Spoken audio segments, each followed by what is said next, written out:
Okay, well here's the fan back together. It's a neat little Emerson, and there's a lot of air. You can hear how quiet it is.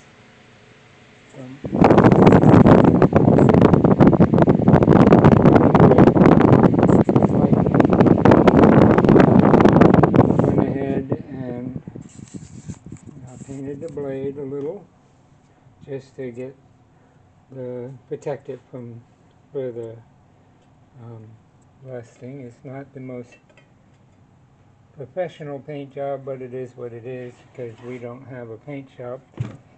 And we didn't do the motor, but we did the blade guard and the blade, which really helped. And of course we got a new head wire, cloth covered. Got a new 3-prong plug, and the ground pin is grounded to the chassis, to the case of the fan, which brings it up to today's safety standards. Cleaned up the tag a little bit so it's a little easier to read. Put a new felt on the bottom.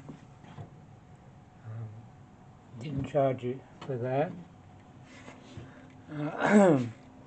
So, yeah, since there was no gearbox, I went ahead and did a little more than we would normally do to make up for not having to change grease, but it wouldn't have been, a couple minutes of, or maybe a half hour of labor. But anyway, we put a felt on it, which is a $75 value, and of course we didn't charge for the painting either. So, yeah, so it's in good shape, it's running good, it's drawing less than 600 milliamps. It's rated at 600 milliamps, and it's drawing around 570 when it gets up to speed.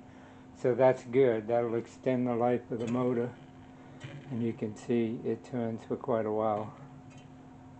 Well, you see when I shut it off, it just kept spinning. So, well lubricated. You won't need to add any oil to it anytime soon. I'm probably going to plug this oil port here just so that in shipping the oil don't leak out.